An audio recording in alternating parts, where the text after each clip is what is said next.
Vamos a orar. Doblemos nuestras rodillas, por favor, para que tengamos la palabra de oración.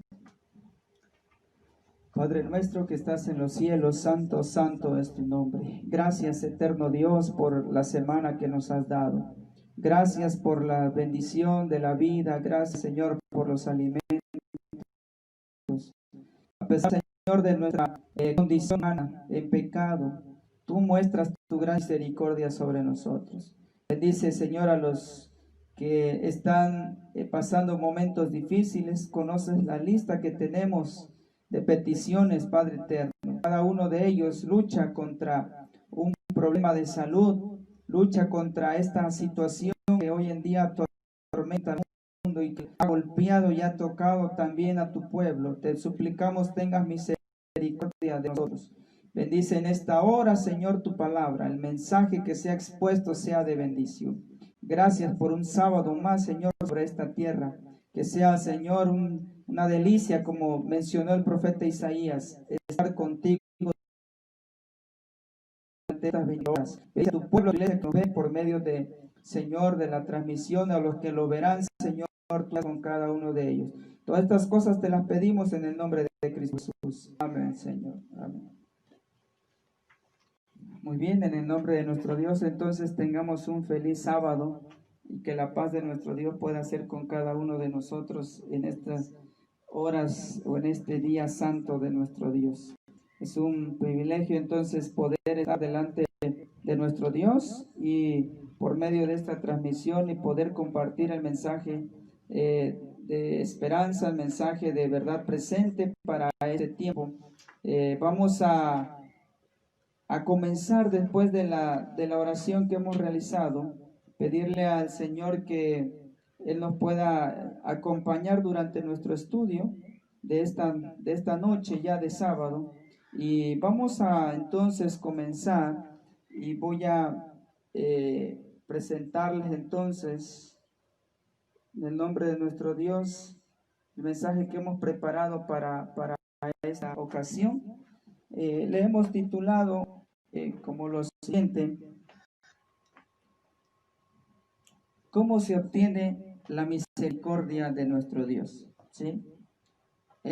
Cuando nosotros vamos a leer lo que dice el libro de Éxodo 20, que va a ser nuestra lectura clave, si así le queremos llamar, para la introducción del tema.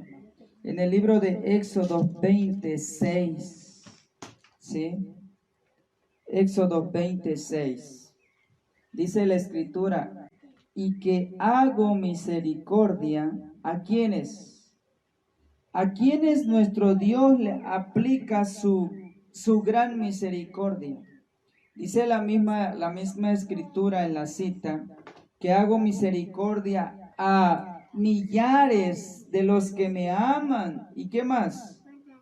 Y guardan mis mandamientos. O sea que nuestro Dios aplica su misericordia a todos aquellos que aman su nombre, a todos aquellos que guardan sus mandamientos. Noten nada más la expresión que Dios dice: yo hago misericordia, o sea, yo soy misericordioso, pero aplico mi misericordia a todos aquellos que me aman y guardan mis mandamientos. Aquí hay algo interesante entonces que tenemos que ver, ¿sí?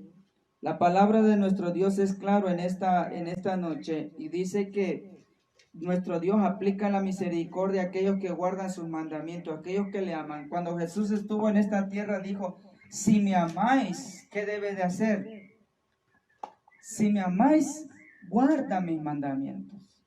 Entonces, bajo este concepto bíblico, bajo este principio bíblico, quiero mostrarles entonces esta imagen que la he visto muchas veces por el internet, las redes sociales, incluso en portadas de folletos cristianos.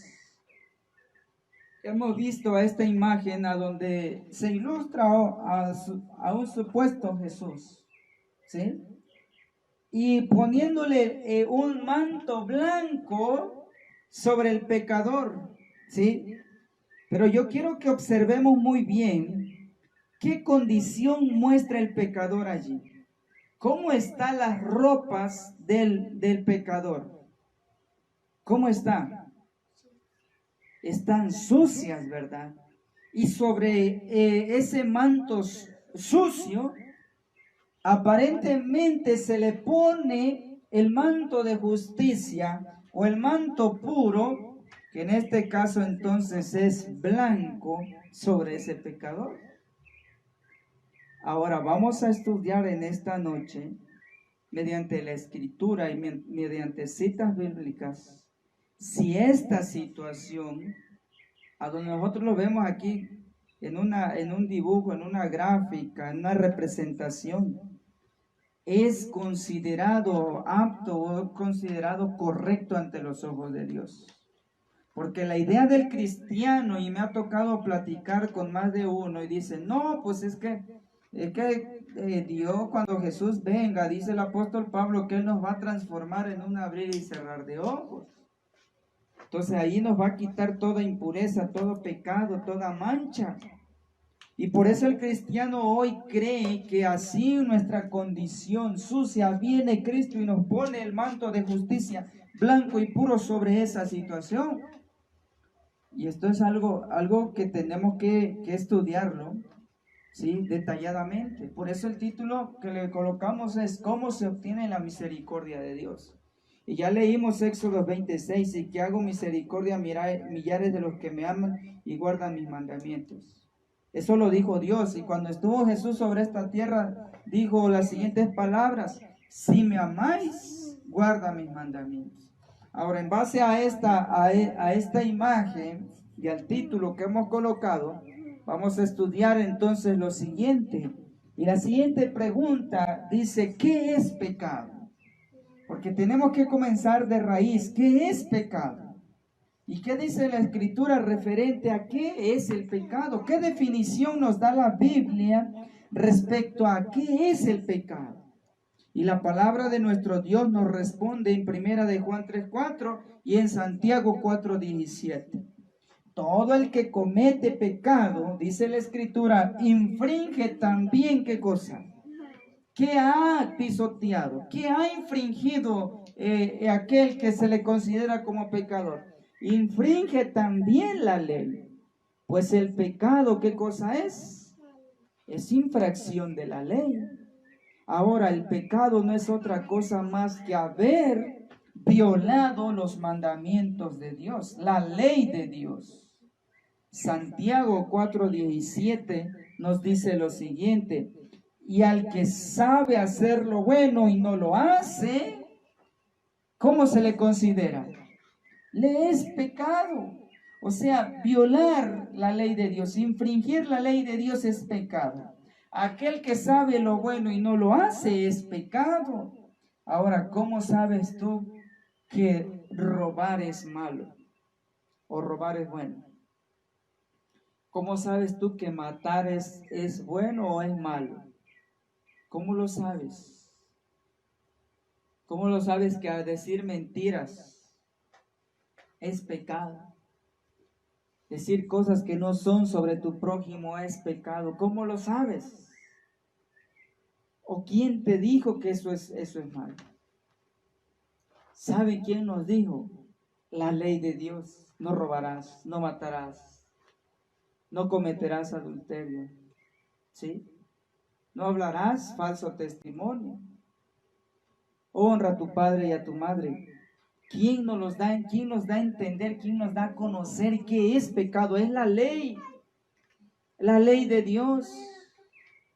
Y por eso, por medio de la ley, nosotros nos mostramos ante la ley. Y por eso, con mucha razón, en el libro de Romanos menciona lo siguiente: cuando nosotros no conocíamos a Dios, cuando nosotros andábamos lejos de Dios, éramos muy diferentes.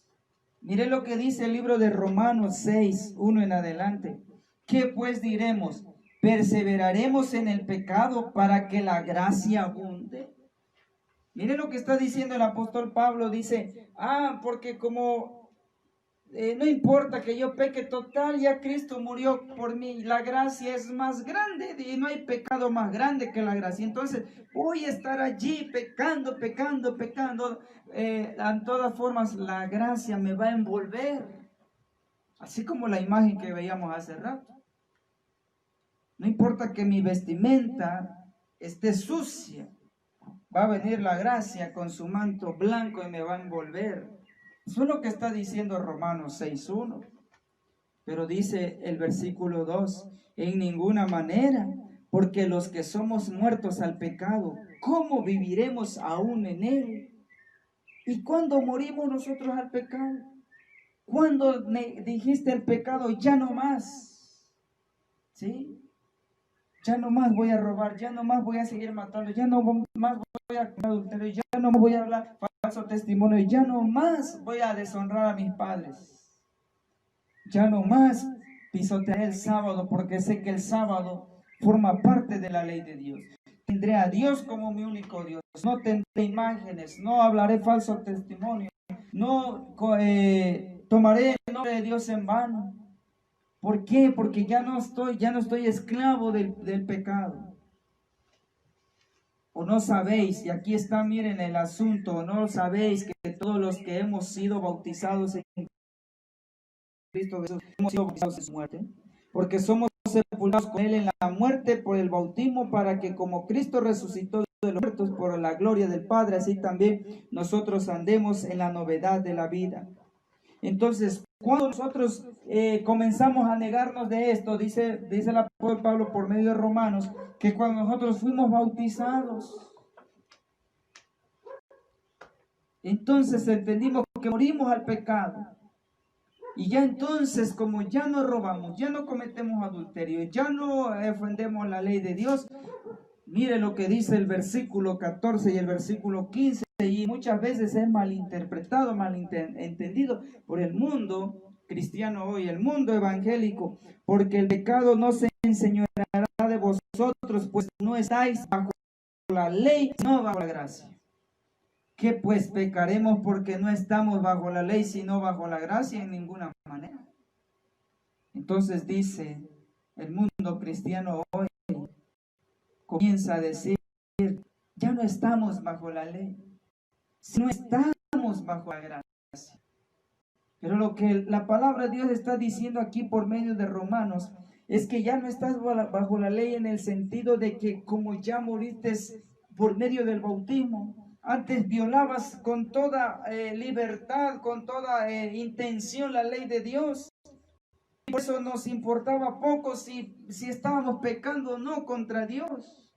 Pero hoy nos dice entonces, ya no estás bajo la ley. ¿En qué sentido? No porque la ley haya sido clavada en la cruz, no porque la ley se haya violado, se haya abolido, no porque el sábado se haya terminado en la cruz. No, ya no estamos bajo la ley en el sentido de que ya entonces en nuestra mente estamos entendidos que debemos de honrar a Dios por medio de los mandamientos. Y cuando tú honras, cuando tú caminas, cuando la ley de Dios lo haces tu amiga, cuando caminas con la ley de Dios, con la ayuda de Cristo para poder obedecerla, entonces la ley ya no nos acusa. ¿De qué nos va a acusar la ley de robar si ya no lo hago como antes que no conocía a Dios? ¿De qué me va a acusar la ley de Dios de ser un adúltero si ya dejé el adulterio antes de haber conocido a Dios? Yo lo hacía. De robar, de mentir, todo eso antes yo lo hacía porque desconocía a Dios, no me importaba honrar a Dios, pero hoy por medio del bautismo soy una nueva criatura y camino del lado de Dios. Por eso la ley entonces ya no me acusa, ya no me señala. Eso es vivir bajo la gracia, bajo la misericordia. Por eso Éxodo 26, la cita con la que comenzamos, dice: y hago misericordia a los millares que me aman y guardan mis mandamientos. Ahí está la clave. Sí, la ley de Dios siempre ha sido algo interesante y ahorita lo vamos a ver, porque el asunto del pecado comenzó en el cielo con esto, ¿sí? Lucifer en el cielo comenzó entonces una gran batalla, una gran lucha contra la ley de Dios. Antes de eso, vamos a leer lo que dice Santiago 2:10. Porque cualquiera que guardare toda la ley, pero ofendiere en un punto, se hace culpable de todos. O sea, tú puedes no ser un matón, tú no puedes ser un ratero, puedes mentir, pero estás olvidándote del sábado, ¿sí? Puedes ser muy amable, muy amoroso contra tu prójimo, puedes honrar a tu padre y a tu madre, pero estás violando el sábado. Lo clavaste en la cruz tú mismo, porque Jesús no hizo eso. Eres muy bien portado con tu prójimo, con los 6 últimos mandamientos del 5 al 10, pero tienes otros dioses. Tomas el nombre de Dios en vano, ¿sí? O adoras imágenes, o no te acuerdas del sábado como hoy. Entonces la palabra de nuestro Dios dice lo interesante, que si nosotros guardamos toda la ley pero ofendemos en un punto, nos hacemos culpables de todos. Ahora, ¿dónde comenzó todo esto? La rebelión que Lucifer comenzó en el cielo tuvo que ver entonces con la ley de Dios, ¿sí? Él vio, historia de la redención en las primeras páginas menciona claramente que él vio en la ley de Dios algo tedioso, algo tipo robotizado, que Dios le comenzó a meter idea a los ángeles. Es que miren, lo que Dios nos pide al honrar los mandamientos es prácticamente someternos a algo y no tenemos libertad. Sí, esas ideas las comenzó a transmitir Lucifer a los ángeles en el cielo, y se conquistó la tercera parte de ellos, porque se convencieron a las ideas de Lucifer. Vieron en ellas la ley de Dios algo de un Dios autoritario, un Dios que oponía condiciones, y no se daban cuenta que hacer eso es la ley de Dios. Dice Historia de la Redención, es tan sagrada como el mismo creador de esa ley. Es que fue Dios el creador. Sí. Y la palabra de nuestro Dios nos menciona que en el libro de Ezequiel, la situación que presentaba, la condición que tenía Lucifer en el cielo, un lugar excelso, un lugar de privilegio, pero se llenó de codicia, ¿sí? Quiso tener su trono a la misma altura de Dios, y ahí fue entonces que comenzó a él a violar entonces los mandamientos. No tendrás dioses ajenos delante de mí. A él no le quedó claro y quiso ser como Dios, ¿sí? Y Dios dice, solo él en condición del creador es el único Dios. Ahora, la palabra de nuestro Dios nos menciona que por medio del profeta Isaías 14, 12, 15, ¿cómo caíste del cielo, oh lucero, hijo de la mañana? El profeta Isaías, con signos de exclamación, menciona, ¿cómo es posible tu caída cuando todo lo tenías? ¿Sí?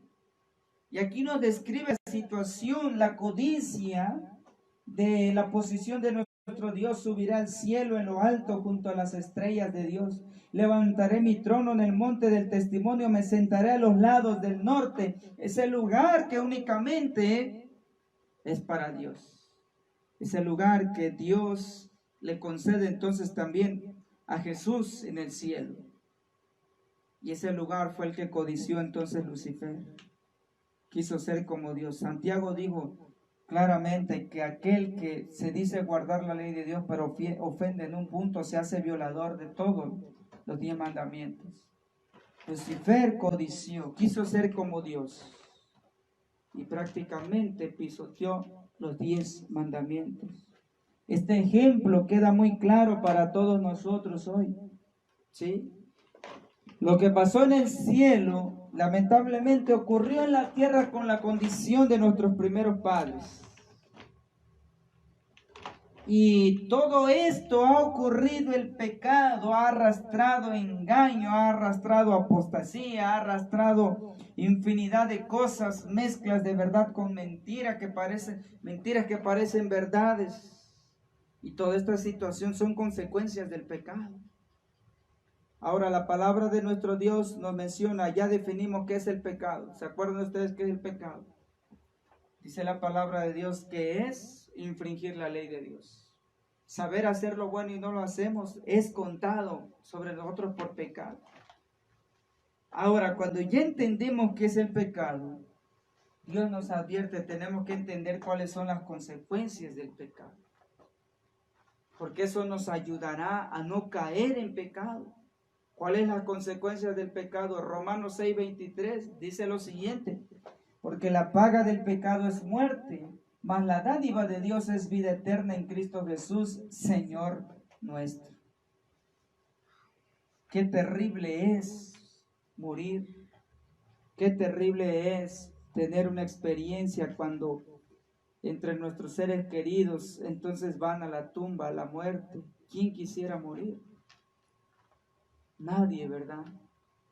A pesar de que vivimos en un mundo tan terrible, nadie va con ese deseo por la vida, por querer morir, a pesar de la situación. Pero dice la Escritura por medio de Romanos que la paga el pecado es muerte. Mas la dádiva de Dios es vida eterna en Cristo Jesús, Señor nuestro. Isaías 1:6, esta es la condición del pecador. Desde la planta del pie hasta la cabeza no hay en él cosa sana, sino herida, hinchazón y podrida llaga. No están curadas, ni vendadas, ni suavizadas con aceite. La palabra de Dios nos muestra cuán terrible es esta situación. Y el pecado es comparado como la lepra. Cuando nosotros vemos la historia de Naamán, vemos el relato de los 10 leprosos, cómo fue la situación de estas personas. Vemos la situación también del patriarca Job, el asunto que ellos vivieron. Algo como esto es relacionado al pecado. No había nada que pudiese controlar la molestia terrible que era la lepra. Así que espiritualmente hablando, desde la planta de nuestro pie hasta la coronilla de nuestra cabeza, no hay nada bueno. Todo es herida, hinchazón y podrida llaga. No están ellas curadas, ni vendadas, ni suavizadas con aceite. Esto es la situación, las consecuencias del pecado. Pero nos da una esperanza en Romanos 6:23, mas la dádiva de Dios es vida eterna en Cristo Jesús, Señor nuestro. Ahora, ya vimos qué es pecado. Ya vimos cuáles son las consecuencias del pecado. Ahora, como seres humanos hemos experimentado y hemos pasado la terrible condición del pecado. ¿Qué debemos hacer entonces con el pecado? ¿O estaremos todo el tiempo agarrados, abrazados de ese pecado? ¿Estaremos siempre agarrados de esa codicia? ¿Estaremos siempre agarrados, abrazados de ese adulterio, de esa fornicación? ¿O de esa falta de respeto a nuestros padres? ¿O la violación del sábado? ¿Nos gusta estar siempre abrazados, agarrados del pecado? Pero cuando en nosotros hay un verdadero arrepentimiento, cuando nosotros vemos ese cuadro que menciona la Escritura en el libro de Lucas 15, me parece, respecto a la situación del hijo pródigo. Cuando él volvió en sí, dice la Escritura, o sea, cuando tus 5 sentidos están ya funcionando y volvió en sí, se dio cuenta lo malo que es estar así agarrado del pecado. Y dijo, me levantaré e iré a mi padre. Y lo hizo, no solo lo pensó, lo actuó. Ahora ya te diste cuenta que tu vida, el caminar, ¿sí?, en un vicio, en el alcohol, en las drogas, en el tabaco, te acarrea problemas. Tienes problemas en tu hogar, en tu trabajo, con tus familiares, con tus seres queridos. Y pareciera que quisiéramos soltarnos del pecado, pero el pecado se pegó a nosotros y el pecado no nos quiere dejar. La pregunta es, ¿qué debemos hacer con el pecado? Porque leímos anteriormente cuál es la consecuencia. Nos va a llevar a la muerte, y una muerte eterna. Ahora, si nuestro deseo es salir del pecado, ¿qué debemos hacer? ¿Qué dice la Escritura respecto a esta situación? Proverbios 28:13 tiene una de las citas que a mí me encanta o me gusta respecto a este tema que estamos viendo. Dice Proverbios 28:13, el que encubre sus pecados no prosperará, Mas el que los confiesa, escuchen bien, mas el que los confiesa y se aparta, alcanzará misericordia. Qué tremenda cita. El que encubre sus pecados. O sea, aquí está el pecado. El robo, el adulterio, la fornicación. Aquí está todo lo contrario a la ley de Dios. Pero yo lo que hago es encubrirlo. Es de tratar de taparlo. Es tratar de que no me vea mi esposo o mi esposa. No me está viendo lo que estoy haciendo, lo malo. Si tú estás encubriendo tus pecados, dice la Escritura, no vas a prosperar. Vas a terminar mal. La palabra de Dios es clara. Tú encubres tus pecados, no vas a prosperar. Dice la palabra de Dios, mas el que lo confiesa, aunque muy penoso sea, tienes que confesarlo ante Dios. Y no solo lo tienes que reconocer, tienes que confesar. Y algo muy importante, y se aparta, alcanzará, ¿qué cosa? La misericordia. Cuando la mujer adúltera lo trajeron a los pies de Cristo, conforme a la ley de Moisés, ella merecía ser apedreada, merecía la muerte. Pero Jesús, para fortuna de ella y bendición de ella, y no fue la casualidad, es que así Dios lo había dispuesto. Se encontraron estos hombres con Jesús y Jesús les salvó la vida. Pero algo interesante, quizás lo más interesante de la situación de esta mujer y que resalta, fueron las palabras de Cristo: tus pecados te son perdonados, vete. ¿Y qué le dijo? Y no peques más. Esto está relacionado con Proverbios 28:13. Confiesa tus pecados, pero apártate y vas a alcanzar misericordia. Esto es lo que usted y yo debemos de hacer con nuestra conciencia pecaminosa. Porque seguir engañando, o más bien engañando a nosotros mismos, porque a Dios de Él nadie se puede burlar. Engañando a tus hijos, a tu esposa, a tu esposo, a tus amigos, ¿sí? No vas a avanzar, no vas a prosperar. Más vale confesar nuestros pecados y apartarnos de Él y vamos a alcanzar misericordia. Ahora, la misericordia, como dijo Proverbios, vas a alcanzar misericordia. ¿Y cómo se obtiene la misericordia? Ya lo leímos al principio. Es que cuando tú encubrías tu pecado, es porque tú no estabas dispuesto a hacer algo. ¿A qué cosa es esto? Amar a Dios. Y es que cuando tú amas a Dios, Dios entonces te dice, te presenta: mira, si me amas, tienes que caminar conmigo, pero tienes que caminar guardando mis mandamientos, si es que en verdad me amas.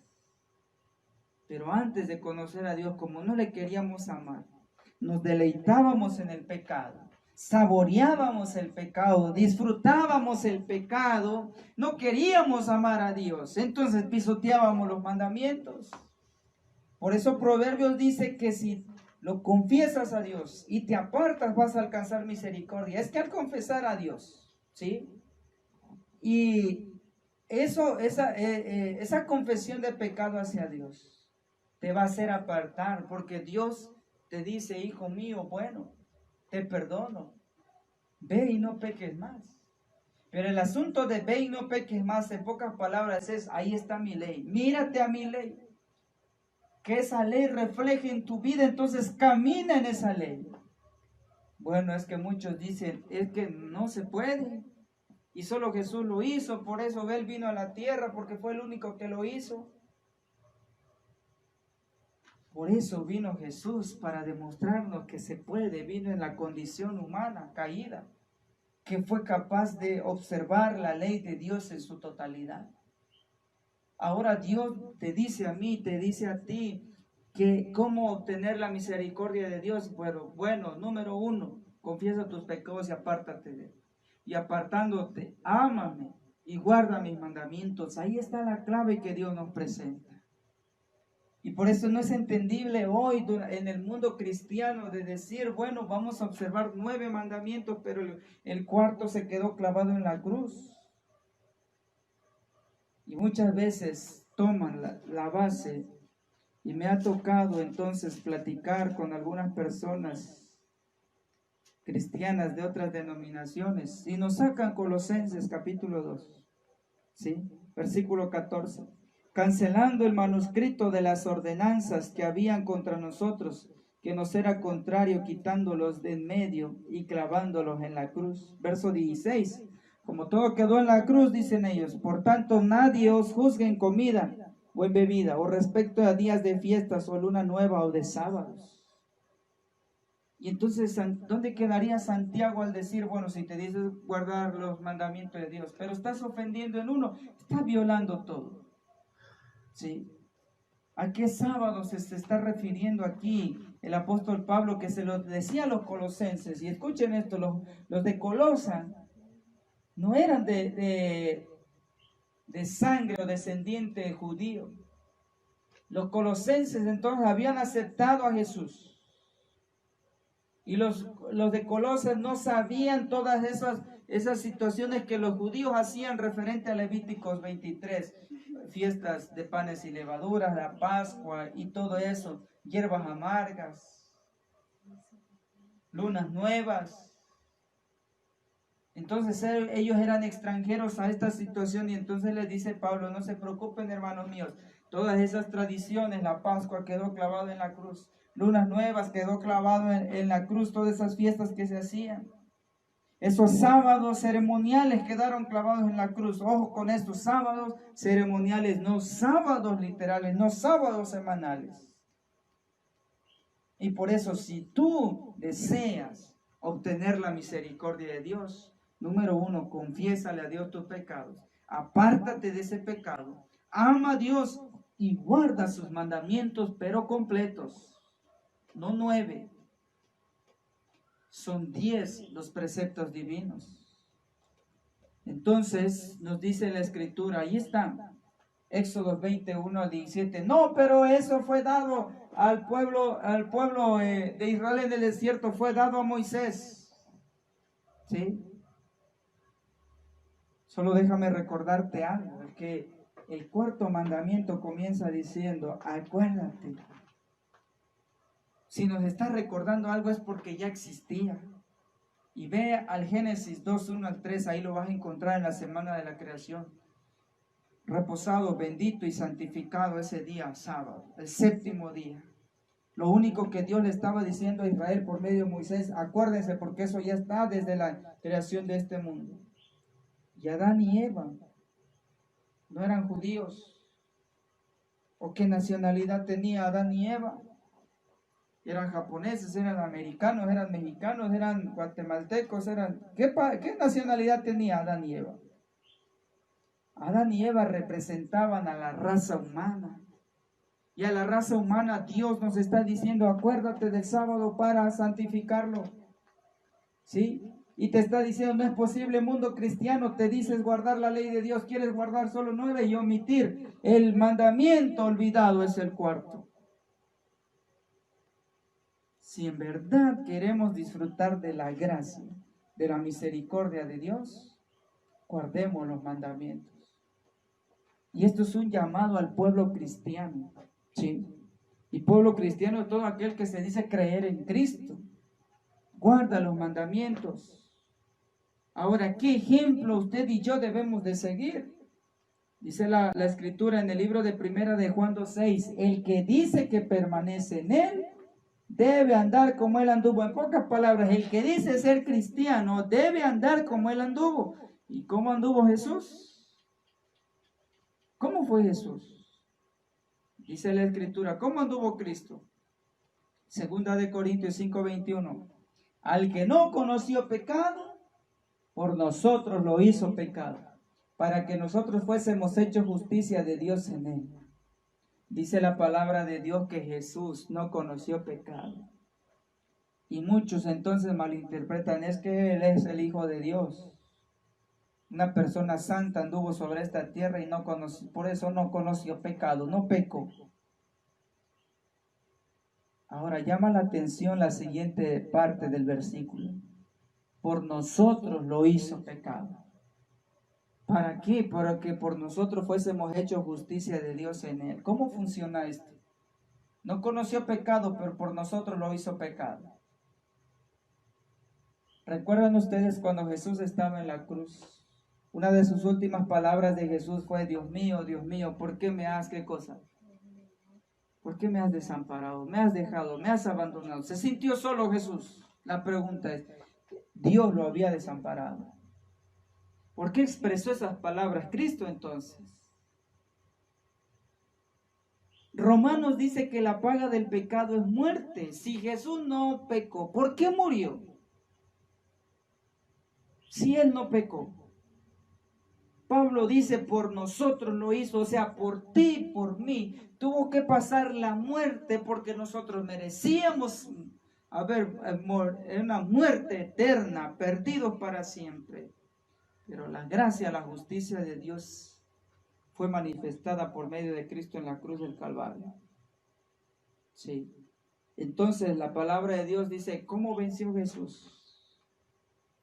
¿Cómo le hizo Jesús para no pecar sobre esta tierra? Cuando cada metro cuadrado hay una tentación, si no escuchas mal a cosas malas, si no ves cosas malas que te hacen tener pensamientos malos, si no hablas cosas malas, en todo momento, en cada metro cuadrado hay una tentación, hay algo que nos hace pecar. Cristo anduvo sobre esta tierra. Yo les pregunto, ¿será que en los tiempos de Jesús no era tan terrible la situación como para decir que la tuvo más fácil que Jesús? Miren, al lado de él, sobre su cruz, habían dos personas que habían cometido ellos. ¿Por qué estaban ahí colgados también en una cruz? Porque eran dos ladrones. La situación en los tiempos de Cristo no era diferente como la de hoy. Pero la pregunta es, como dijo Pablo, ¿cómo le hizo Cristo para no conocer pecado? Por eso la siguiente expresión es, o pregunta, ¿cómo venció Jesús? Dice el libro de Hebreos 5, 7 al 9. Y Cristo, y Cristo en los días de su carne, ofreciendo ruegos y súplicas con gran clamor y lágrimas al que le podía librar de la muerte. ¿Qué hizo Jesús?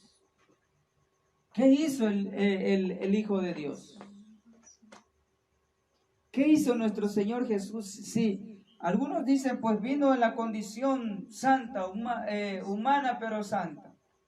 Humana antes de conocer el pecado, un Adán antes del pecado. Mire lo que hizo Cristo en los días de su carne cuando Él anduvo sobre esta tierra. Ofreció ruegos, súplicas con gran clamor y lágrimas al que le podía librar de la muerte. ¿Se acuerdan ustedes en el Getsemaní? Si fuera posible, pase de mí delante de esta copa. Tuvo miedo a la muerte. O sea que cuando Jesús estuvo en esta tierra, tuvo los mismos sentimientos de un ser humano en el pecado, miedo a morir. Cuando estuvo frente a la tumba de Lázaro, dice que lloró. Juan 11:35, Jesús lloró. El deseo de toda la gente nos dice que lloró no tanto por la situación de su amigo Lázaro, porque él sabía que lo iba a resucitar. Lloró, dice el espíritu de profecía, por la condición de la gente que estaba a su alrededor, que no creía en él. Eso fue lo que más le dolió, no la muerte de su amigo Lázaro, porque él estaba seguro que Lázaro iba a resucitar. Sí. El profeta Isaías dice que sobre él llevó nuestras enfermedades, llevó todo nuestro dolor cuando él se dirigía al Calvario. Bueno, entonces en esa condición que él llegó a sentir de lágrimas, de miedo a la muerte, dice que Jesús ofrecía ruegos y súplicas con gran clamor y lágrimas al que le podía librar de la muerte. Fue oída a causa de su temor reverente y aunque era hijo, por lo que padeció aprendió la obediencia y habiendo sido perfeccionado, vino a ser autor de eterna salvación para todos los que le obedecen. Mire qué proceso, qué asunto de Jesús. Primero, él sentía miedo a morir, con ruegos y súplicas clamaba. Eso le ayudó a Jesús. Aprendió a ser obediente, fue perfeccionado y vino a ser autor de eterna salvación para todos los que obedecen. Ahora, Jesús, un ser celestial divino, aprendió la obediencia, fue instruido para ser obediente, fue llevado paso a paso para alcanzar la perfección. ¿Por qué Jesús tuvo que pasar sobre todo esta situación? Y hay algo muy interesante, habiendo sido perfeccionado de qué, si era el Hijo de Dios. Ruegos y súplicas, ¿por qué si era el Hijo de Dios? Miedo a morir, ¿por qué si era el Hijo de Dios? Era una persona santa. Dice el Espíritu de Profecía, Mensajes Selectos, tomo 1, en la página 299. Vamos a hacerlo un poco grande para que podamos apreciar mejor la lectura. Dice el Espíritu de Profecía, al tomar sobre sí la naturaleza del hombre en su condición caída, Cristo no participó de su pecado en lo más mínimo. ¿Qué condición humana tomó nuestro Señor Jesús al venir a esta tierra? Dice que Jesús tomó la naturaleza del hombre en su condición caída. ¿Sí? Por eso dice lo siguiente, estuvo sujeto a las flaquezas, debilidades que rodeaban al hombre para que cumpliese lo dicho por el profeta Isaías cuando dijo, él mismo tomó nuestras enfermedades y llevó nuestras dolencias. Por eso Jesús lloró, por eso Jesús tuvo miedo a la muerte, por eso Jesús sintió hambre en el desierto, sintió sed, porque era un ser humano como usted y como yo, y sobre todo en la condición de ese hombre, de ese Adán caído en el pecado. Y muchos entonces, hay una gran discusión dentro de la fe adventista, esto fue en los años 1955, 56 en adelante, cuando hicieron tambalear a la fe adventista por medio de este evangélico Walter Martin, y surgió el libro de preguntas sobre doctrinas, y fue cambiado el principio de lo que creíamos como fe adventista, pero aquí el libro de lo que leímos hace rato en Hebreos y ahora en el Espíritu de Profecía nos menciona que Jesús vino en la condición de nuestra naturaleza humana caída. Ahora, esta cita está interesante. Primeros Escritos, página 152. Aquí está el libro de Primeros Escritos, página 152. En este párrafo 2, dice lo siguiente. Miren, cuando se planeó en el cielo lo que iba a hacer Jesús o el plan de Dios para salvar a la humanidad, Satanás se alegró de nuevo con sus ángeles de que por haber causado la caída del hombre, miren, hizo caer a Adán y a Eva y por esta situación estaba haciendo lo siguiente, estaba logrando hacer lo siguiente. Lograba hacer descender al Hijo de Dios de su excelsa posición. Dijo a sus ángeles que cuando Jesús tomara la naturaleza del hombre caído, podría vencerlo e impedir el cumplimiento del plan de salvación. Miren nada más, ¿sí?, lo astuto de Satanás. Él dijo, con que Jesús viene a esta tierra. O sea, viene al terreno el que yo domino. Y es más, la ventaja más grande que Satanás sintió en ese momento es que él sabía que Jesús venía en la condición, pero la de Adán ya caído en el pecado, entonces dijo, va a ser más fácil todavía hacer caer a Jesús. Y no perdió la oportunidad cuando estuvo Jesús después de los 40 días, 40 noches en el desierto. Y la palabra de nuestro Dios entonces menciona claramente que Jesús fue tentado. ¿Y de qué manera fueron las tentaciones de Jesús? Primero por el sentir la necesidad de comer. Pues no había comido.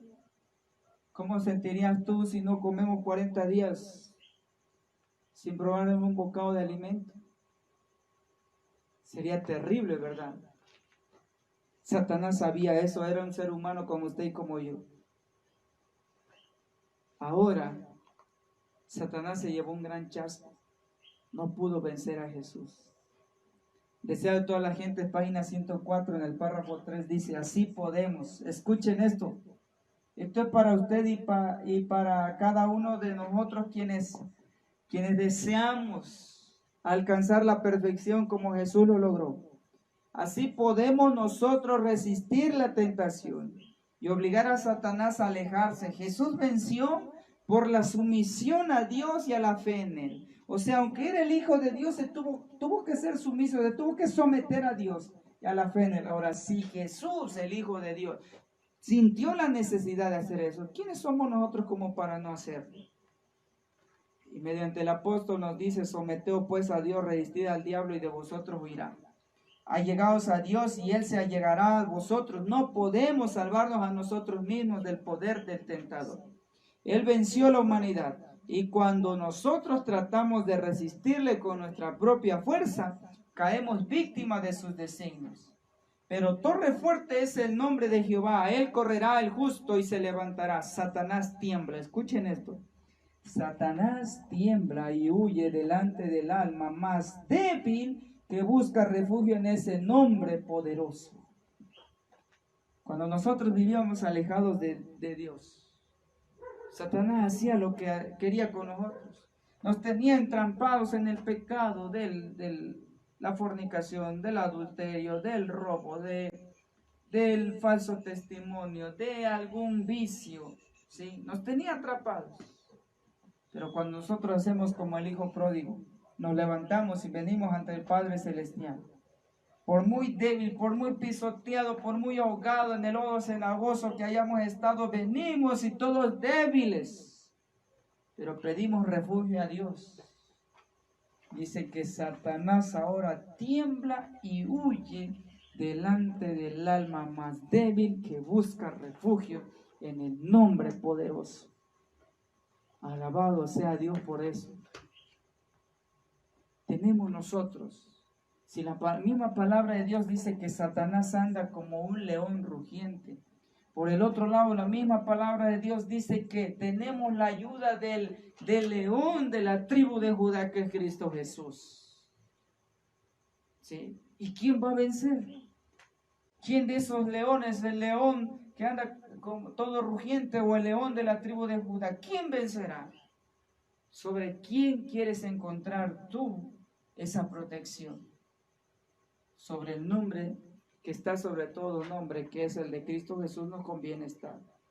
Ahora, cuando nosotros permanecemos bajo de Él, ¿sí?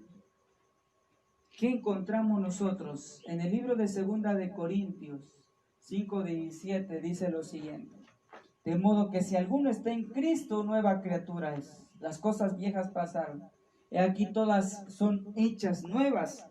Gálatas 2:20, con Cristo estoy juntamente crucificado y ya no vivo yo, mas vive Cristo en mí.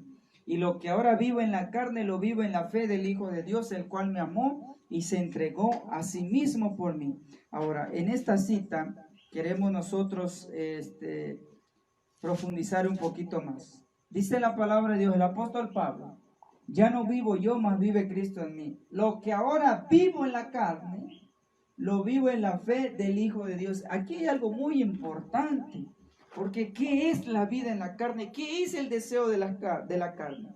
Ahí mismo en Gálatas capítulo 5, verso 19 en adelante, el mismo apóstol Pablo dice lo siguiente: y manifiestas son las obras de la carne, que son adulterio, fornicación, inmundicia, lascivia, idolatría, hechicería, enemistades, pleitos, celos, iras, contiendas, disensiones, herejías, envidias, homicidios, borracheras, desenfrenos y cosas semejantes a estas, de las cuales os denuncio, como también ya os denuncié que todos los que hacen tales cosas no heredarán el reino de Dios. Miren qué cosa tan interesante menciona entonces el apóstol Pablo. Los deseos de la carne, que antes eran la lista que acabamos de leer, dice ahora eso es sustituido con la vida viva en la fe del Hijo de Dios. Cuando nosotros dejamos de un lado los deseos de la carne y estamos dispuestos a servirle a Dios, a amar a Dios y a amar los mandamientos, tenemos entonces una vida transformada. Comenzamos ese cambio, esa perfección que el mismo Jesús sintió la necesidad de tener. Por eso, 1 de Juan 3:24 dice lo siguiente: el que guarda sus mandamientos, escuchen esto, 1 de Juan 3:24, el que guarda sus mandamientos permanece en Dios y Dios en él. Y en esto sabemos que Él permanece en nosotros por el Espíritu que nos ha dado. Si nosotros guardamos sus mandamientos, Él va a permanecer en nosotros. Como decía Pablo, va a vivir Cristo en nosotros. Y esa es la vida transformada entonces del cristiano. Eso es vivir en Cristo. Y comienza a haber un cambio, como decíamos o mencionábamos, reflejemos a Jesús en la página 284, párrafo 2. El que tarda en airarse ha vencido al yo.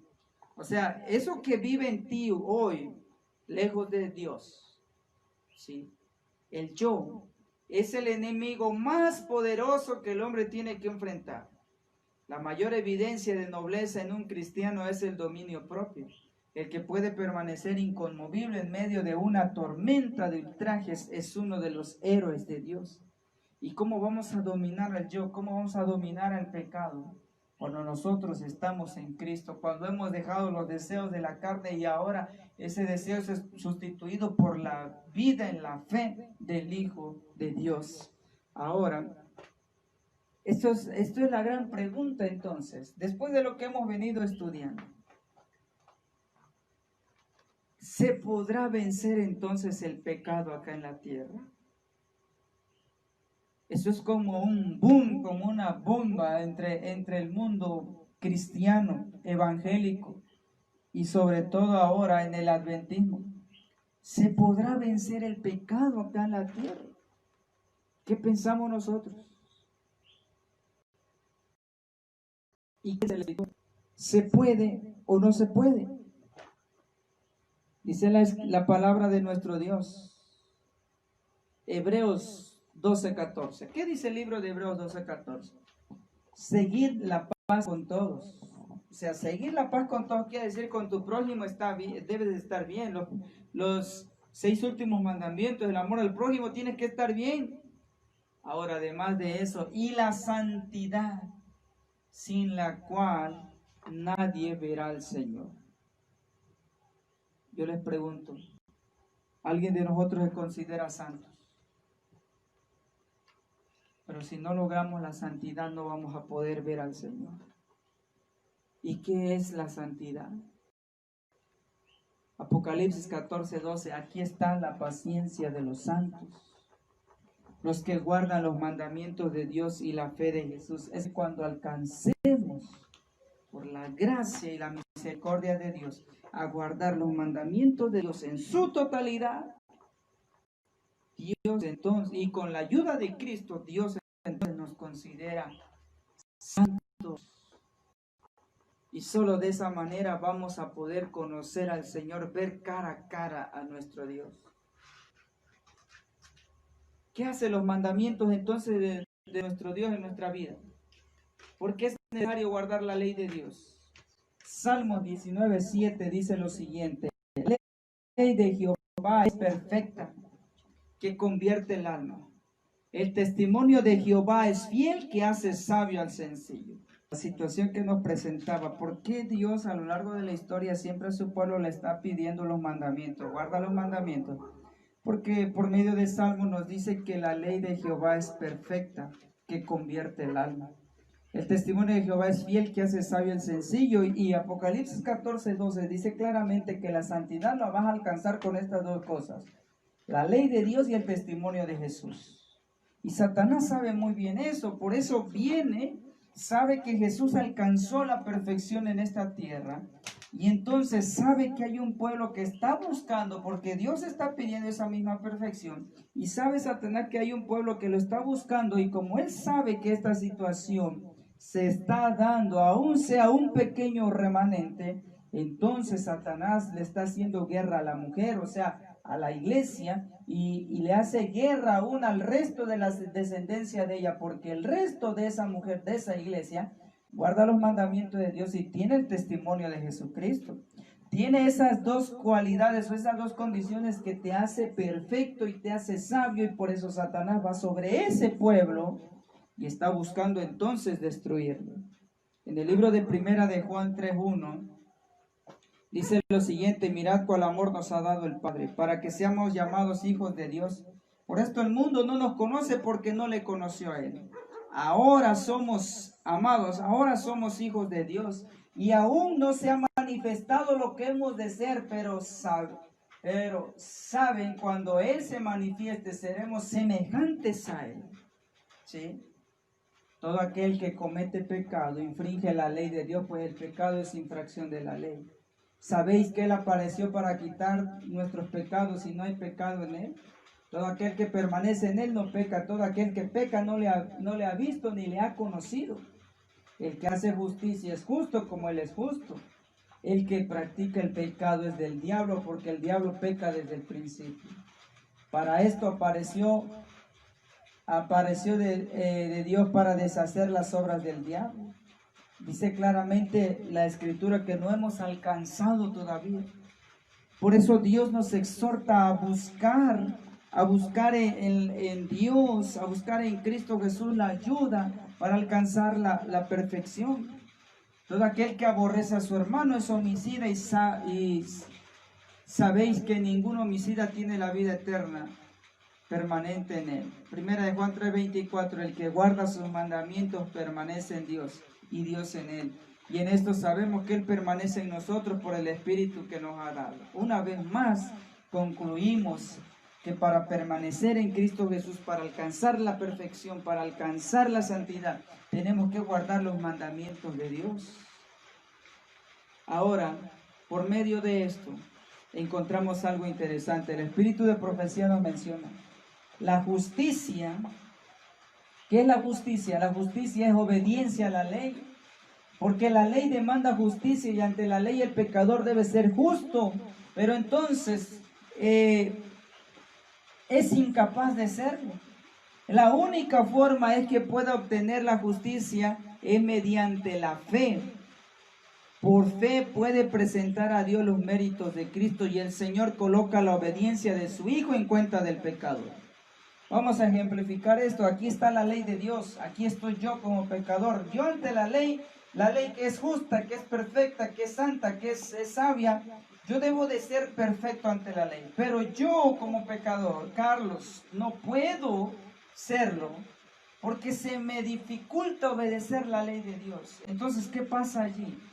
¿Cómo es esta interacción que comienza a hacer? Entonces Dios agarra y pone entre mí la ley, entre el pecador y la ley, pone a Cristo. Y ve Dios a Cristo en vez de verme a mí. Pero eso ocurre cuando yo acepto a Cristo. Yo humillo mi corazón a Cristo y le digo: Señor, yo quiero obedecerte, yo quiero amarte, yo quiero guardar la ley de Dios. Entonces Cristo Jesús, ¿sí?, en ese momento interfiere entre mi condición y la ley de Dios. Y cuando Jesús es presentado a alguien que pudo guardar la ley de Dios en su totalidad, entonces la justicia de Cristo es aceptada en lugar del fracaso del hombre. Y Dios recibe, perdona y justifica al alma creyente y arrepentida. La trata como si fuera justa y la ama como ama a su Hijo. Cuando todo esto ocurre, porque usted y yo, el pecador, está dispuesto a amar a Dios, a ese autor y consumador de la fe que es Cristo Jesús. De esta manera la fe es contada como justicia, y el alma perdonada avanza de gracia en gracia. Entonces la gracia funciona de la siguiente manera: cuando tú obedeces los mandamientos, la misericordia de Dios comienza a trabajar en tu vida. porque estás amando a Dios, amando a Jesús, y ese amor a Jesús te hace: si me amáis, guarda mis mandamientos. Hoy en día el mundo cristiano evangélico dice: no, puedes ser pecador, mientras vengas a Cristo Él te perdona, Él te ama. Peca y vive, y la gracia es más grande que el pecado. Entonces no importa, tú puedes pecar, seguir pecando, y puedes seguir siendo perdonado y perdonado. Eso es una falsa justificación de la fe. Entonces, esto es lo que nos hace venir a Dios. Cuando el pecador contempla la ley, le resulta clara su culpabilidad y queda expuesta a su conciencia y es condenado. Su único consuelo y esperanza se encuentran en acudir a la cruz del Calvario. Al confiar en las promesas, aceptando lo que dice Dios, recibe alivio, paz en su alma. Clama: Señor, tú has prometido salvar al que acude a ti en el nombre de tu Hijo. Soy un alma perdida, impotente y sin esperanza. Señor, sálvame o perezco. Su fe entonces en ese momento se aferra a Cristo Jesús. Muy bien, hasta aquí entonces venimos observando lo que Dios nos está pidiendo: la santidad. Vencer el pecado aquí en la tierra, ¿es posible? Muchos mencionan esta situación, que vencer el pecado es cuando Cristo venga. Pero el libro Maranata, el Señor viene, el Espíritu de profecía nos dice algo interesante. Usted debe experimentar la muerte al yo y debe vivir para Dios, siendo que habéis resucitado con Cristo. Buscad las cosas de arriba, donde está Cristo, sentado a la diestra de Dios. Colosenses 3:1. El yo no debe ser consultado. El orgullo, el amor propio, el egoísmo, la avaricia, la codicia, el amor al mundo, el odio, las sospechas, las envidias, las malas suposiciones, todo debe ser subyugado y sacrificado para siempre. Cuando Cristo, escuchen esta parte, cuando Cristo aparezca, no vendrá para corregir estos males. Y la lista que acabo de dar en pocas palabras son los deseos de la carne, son el pecado, el odio, las envidias, las malas suposiciones, la avaricia, el egoísmo, todo eso. Cuando Cristo aparezca, no vendrá para corregir estos males y darnos luego la idoneidad moral para su venida. Todos estos preparativos deben hacerse antes de que Él venga. Porque muchos dicen: no, es que, bueno, una vida santa no es posible aquí en la tierra. Y comienzan entonces a sacar muchas cosas fuera de contexto.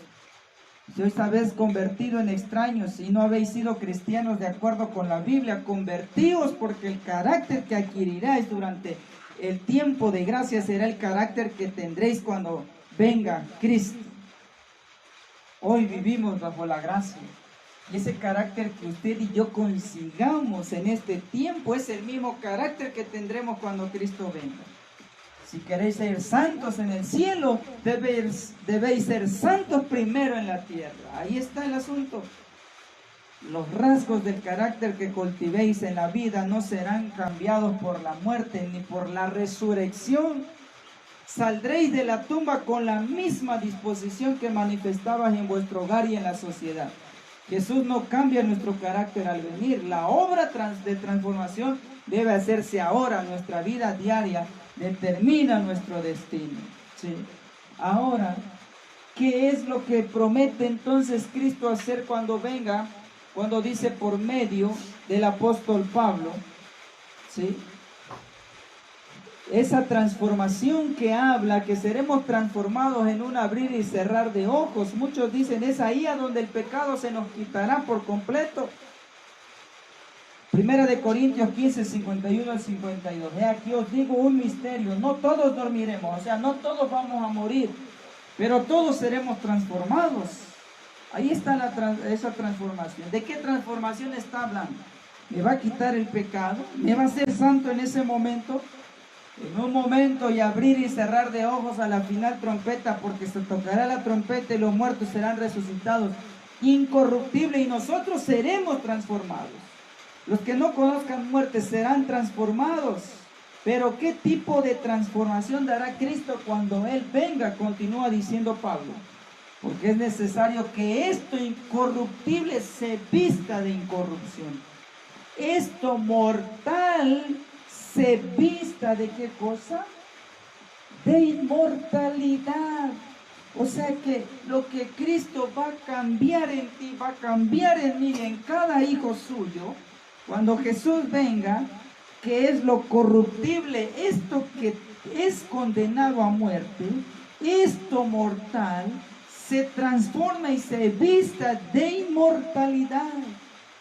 Es lo único que Cristo va a cambiar y transformar cuando Él aparezca por segunda vez en las nubes de los cielos.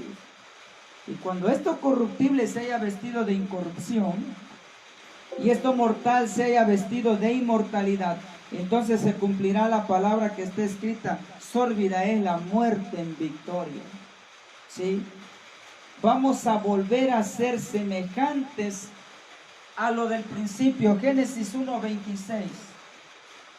Dios dice entonces a la deidad: hagamos al hombre a nuestra imagen, conforme a nuestra semejanza.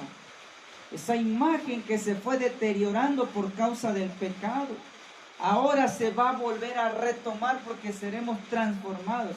1 Timoteo 6:16. Vamos a hacer a esa misma imagen el único que tiene inmortalidad, que habita en luz inaccesible, a quien ninguno de los hombres ha visto ni puede ver, el cual sea la honra, el imperio sempiterno. Amén.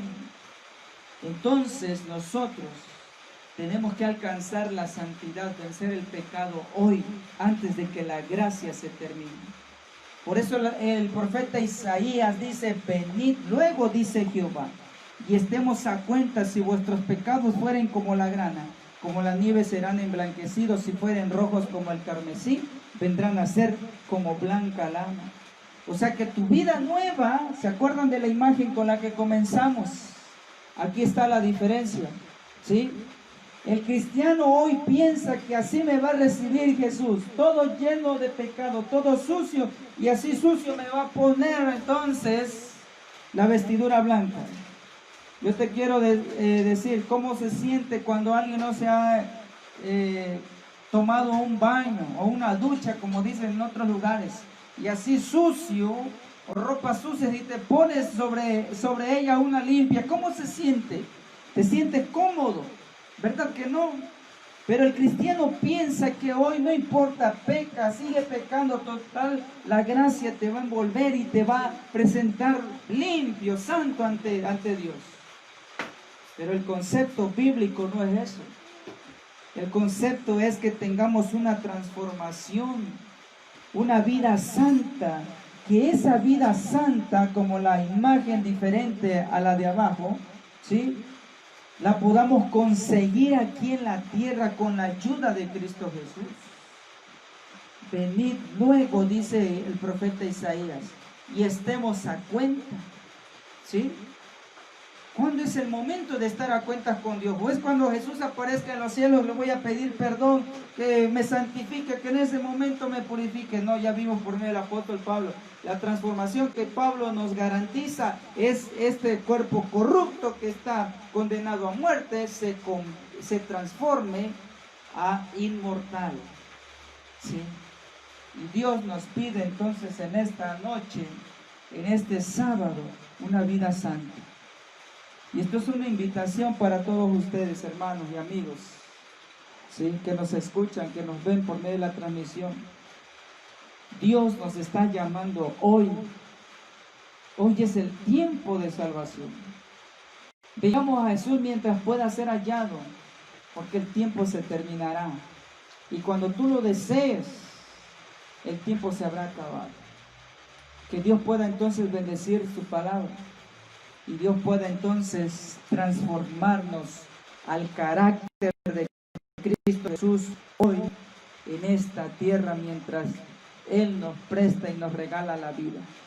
Porque como lo dijo el espíritu de profecía, si fuéramos llamados a cuentas a la muerte, con esa vida pecadora manchada, ese carácter no transformado, así resucitarás en aquel día.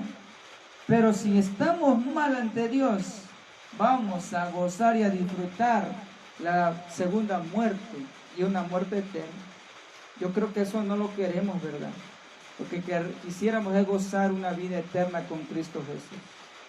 Luchemos para alcanzar la vida santa, ¿sí?, que Dios pide en esta tierra por nosotros los cristianos. No nos dejemos engañar en el concepto del cristiano hoy como el que está allá arriba, ¿sí? Tenemos que comenzar hoy. ¿Y de qué manera lo vamos a lograr? Por medio de la obediencia al amor a Jesús, sobre todo. Eso nos va a llevar a guardar los mandamientos de Dios. Que Dios bendiga su palabra en esta noche y que Dios te bendiga donde quiera que estés y nos hayas escuchado.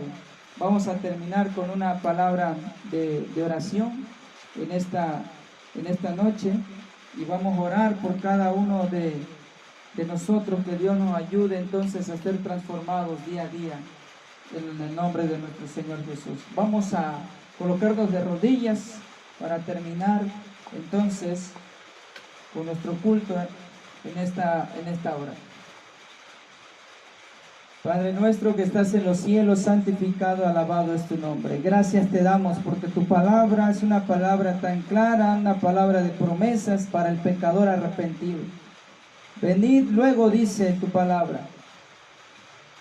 Todo lo malo que traigamos, nuestras cargas, nuestros pesares, tú nos prometes, Señor, dar descanso, dar salvación, darnos de beber de esa agua de vida, donde no más tendremos sed. Te pedimos, Señor, por cada uno de nosotros, por cada necesitado, por cada situación, Señor, apremiante, difícil, que atravesamos sobre este mundo. Ayúdanos, Señor, a amarte, a guardar tus mandamientos, a demostrar ese amor, Señor, con esa acción de observar la ley de Dios en su totalidad. Bendice, Señor, el mensaje y a los que han escuchado y los que lo escucharán. Tú seas con cada uno de ellos. Todas estas cosas te las pedimos en el nombre de Cristo Jesús. Amén, Señor. Amén.